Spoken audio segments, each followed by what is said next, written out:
Hello tout le monde, j'espère que vous allez tous et toutes très bien. Je vous ai fait une vidéo que je vous mettrai dans le petit i là sur les pires produits make-up et les pires produits Sephora et vous avez adoré et vous m'avez toutes dit on veut d'autres marques, donc je me suis dit on va faire la même chose avec Yves Rocher. Si vous arrivez sur la chaîne via cette vidéo, bienvenue à vous. Je vous invite à vous abonner, ça prend une seconde et surtout à mettre la petite cloche pour avoir toutes les notifs dès que je poste une nouvelle vidéo. Et si on parle de beauté, de maquillage, de skincare, et aujourd'hui on va parler donc des pires produits Yves Rocher que j'ai jamais testé. Je ne pourrai donc pas vous montrer les produits, alors hormis un que j'ai, mais il va pas rester longtemps chez moi.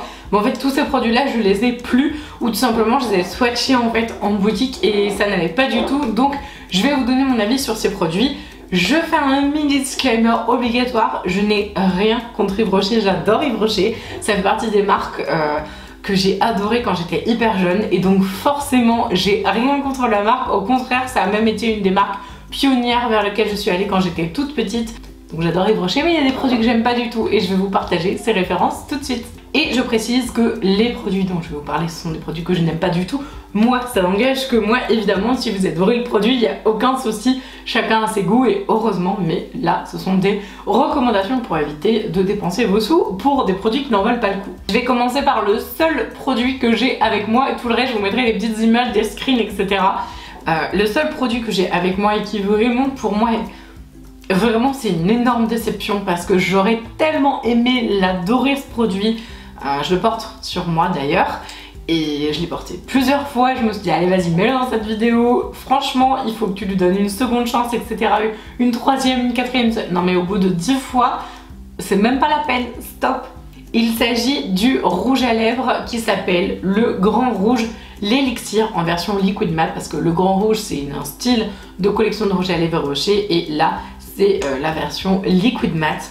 Sauf que franchement c'est un liquid matte qui est à mon avis beaucoup trop cher pour ce que c'est et surtout qui à mon sens qui adore les liquid matte et qui n'utilise quasiment que ça, qui n'a absolument pas sa place dans des liquid matte de qualité. Alors donc ce que je le reproche, parce que en soi la couleur est jolie, là j'ai la teinte numéro 102 je crois, en soi la couleur est jolie.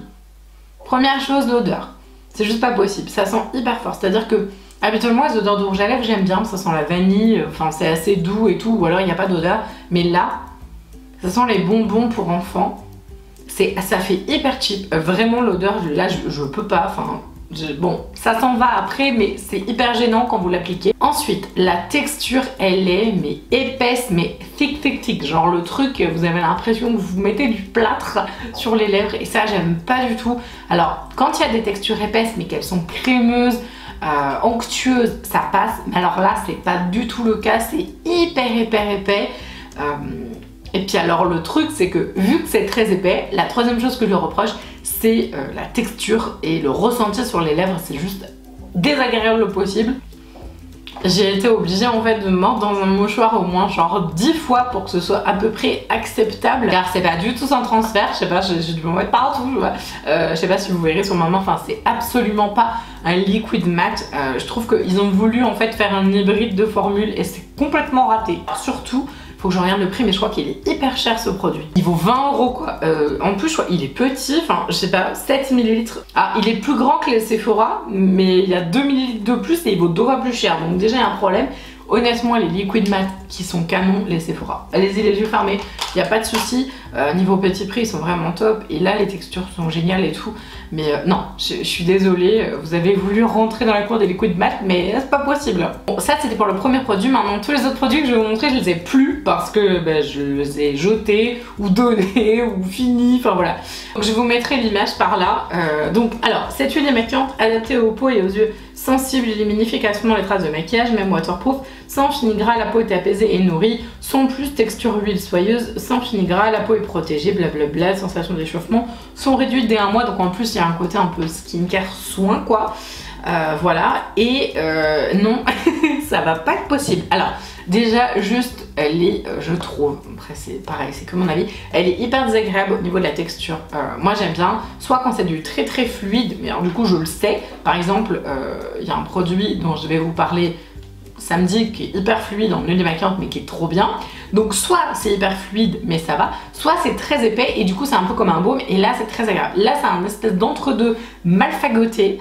En plus, je trouve qu'elle démaquille pas spécialement bien. L'odeur, je la trouve trop forte, mais vraiment trop forte.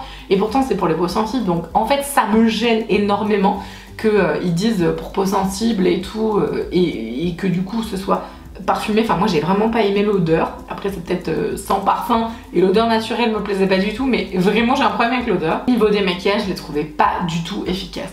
Mais vraiment pas du tout. En plus, surtout qu'en ce moment, j'y mets tout le temps des fossiles, donc j'ai tout le temps un trait de liner pour pouvoir poser mon fossile. Et maintenant, en fait, je galère, mais de fou. Et j'ai terminé l'huile démaquillante, justement, Yves Rocher, il y a quelques jours. Elle est partie à la poubelle maintenant. Mais vraiment, enfin, trop la galère. Donc je la trouve pas efficace, pas agréable à utiliser. Voilà. Donc tout ça pour dire que j'aime pas du tout cette huile. Le prochain produit, c'est un produit que j'utilise très peu.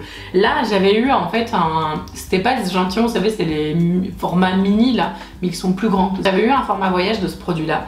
Et j'avais pas du tout aimé, mais pas du tout. Alors en général, les bébés crèmes, donc je vous la mets ici, c'est la bébé crème peau parfaite. C'est un effet super naturel, une peau sublimée en un seul geste, enfin bref, c'est l'effet bébé crème quoi. Et souvent moi, ce genre de produits, comme j'aime bien avoir le teint super couvert, je les utilise un peu en base de teint en premier lieu. Et je mets en fait mon fond de teint après, etc. Mais je m'en suis aussi servie seule et j'ai absolument détesté l'utilisation toute seule. Déjà la couleur ça n'allait pas parce que franchement même la plus claire c'était no way, c'était même pas la peine en fait, j'avais l'impression d'une carotte ambulante. Et j'ai pas trouvé du tout qu'elle sublimait le teint, au contraire j'ai trouvé que, je sais pas, on voyait des petits trous dans ma peau. J'ai vraiment trouvé très désagréable, en plus j'avais l'impression que la texture était moitié granuleuse. J'avais l'impression de me mettre un gommage, enfin je sais pas, j'ai vraiment bugué ou alors je me suis dit il y a un problème avec le produit, c'est pas possible. Mais what quoi. Bref, donc la couleur n'allait pas du tout, la texture hyper désagréable. Et alors en plus le jour, je m'en souviens, le jour où j'ai utilisé un peu en mode base comme je fais avec toutes mes bébés crèmes, mon fond de teint, il a complètement glissé en fait. Donc j'étais là, j'avais des vieux trous partout, c'était horrible. Alors sinon il y avait une palette. Et cette palette, en fait, je ne l'ai jamais eue. Non, parce que du coup, vous l'avez pas vu dans mes rangements make-up, etc. Si jamais ça vous intéresse, d'ailleurs, je vous mets le petit i ici, le rangement make-up, si vous voulez le voir. Et je l'ai jamais eu cette palette. Par contre, j'ai voulu l'acheter en fait, parce que je me suis dit, ouais, 26,50, il y avait 10 couleurs, je crois. Il y avait deux styles. Vous aviez donc la nude là et une grise, je crois, smoky, quelque chose comme ça. 26,50 €, je disais, bon, c'est intéressant s'il y a 10 fards de haute qualité et que c'est vraiment cool quoi. Enfin je veux dire, je me suis dit c'est peut-être un bon plan. Je suis partie swatcher la palette en magasin et non. C'est-à-dire que en fait, alors encore une fois je ne sais pas si c'est le testeur ou quoi, mais les fards n'étaient absolument pas pigmentés. Je pense pas qu'ils étaient glacés parce que vous savez des fois à force de mettre les doigts on a un petit peu de sébum et tout et ça glace le fard et donc tout le monde mettant son doigt dessus aurait pu un petit peu abîmer l'intégrité du fard, etc. Mais là j'avais vraiment pas du tout cette impression là, j'avais vraiment bien accroché le produit et j'ai été obligée en fait de m'y reprendre à je sais pas combien de fois pour avoir un semblant de pigment. Alors je me dis, je mets quand même un petit bémol sur ce produit là, ne l'ayant pas eu, ne l'ayant pas utilisé, etc. Là c'est vraiment juste un avis magasin pour le coup, contrairement aux autres produits que j'ai testés. Là je me dis bon peut-être que le produit est bien, mais moi j'ai vraiment pas accroché et le pigment n'a pas spécialement accroché non plus. Donc à mon avis, si vous êtes, je pense, on va dire très débutant en matière de make-up et que vous voulez des choses on va dire très faciles et que vous pouvez vous planter sans trop de problèmes, je pense que ça ira honnêtement. Mais si vous êtes fan de make-up, vous avez plein de palettes et que vous cherchez une petite palette nude sympa pour compléter votre collection, mais laissez tomber direct. Niveau pigment, c'est absolument pas qualitatif, j'ai trouvé en tout cas. Alors ce produit là donc il s'agit de déodorant pureté donc pour le corps et donc ce fameux déodorant pureté, my god. Alors normalement je suis en train de regarder au niveau de la formule, donc c'était à la menthe poivrée bio de la Gassi, protège des odeurs grasses à son parfum purifiant. Et en plus vous aviez de la poudre de hêtre pour absorber, c'est pas mal hein. En même temps sur le papier je me dis bon why not quoi, c'est sympa avec pas d'alcool, pas de sel d'aluminium, bon un truc plutôt pas mal à tester et tout. Et je me suis dit bon c'est cool, la menthe elle a le côté un peu frais et tout ça. Oh mon dieu, au secours, est-ce que vous avez déjà testé ce déo? Franchement dites-moi que je suis pas la seule parce que en fait je sentais le vieux phoque mais clairement. j'ai pas d'autres mots quoi, c'était horrible. Pourtant je me lave, je suis très précautionneuse de mon hygiène hein, quand même, hein, je tiens à préciser. Mais là c'était juste pas possible. J'ai eu plus de résultats avec, d'ailleurs je les adore, les petits déodorants crème bio. Donc ça n'a rien à voir avec le fait que ce soit bio hein, parce que ces petits déos crème bio Clémence et Vivien que j'adore honnêtement, qui sont vraiment super cool et qui sont efficaces, là il n'y a pas de souci. Mais alors ce truc là, je vous dis, je sentais le vieux phoque. En fait c'était 10 000 fois pire, c'est à dire que je sais très bien que c'est pas un antitranspirant hein, c'était pas du tout ça que je voulais dire, c'était vraiment le côté odeur, c'était pas possible. Non. Si vous avez des déodorants à me recommander super efficaces, pas en antitranspirant, moi je cherche vraiment du déo classique. Franchement je vous écoute parce que je sais pas, mais là alors là c'était une catastrophe. Et le pire c'est que je crois que ce jour-là je devais être en rendez-vous ou quelque chose comme ça. Oh, et j'étais mais tellement mal à l'aise quoi. J'ai dû m'en servir 3 fois, j'ai fait bon allez vas-y je donne un peu de... Et non, c'est pas possible. Alors ensuite un autre produit que j'ai testé en magasin, mais je l'ai testé parce qu'en fait il y a une conseillère qui me l'a appliqué.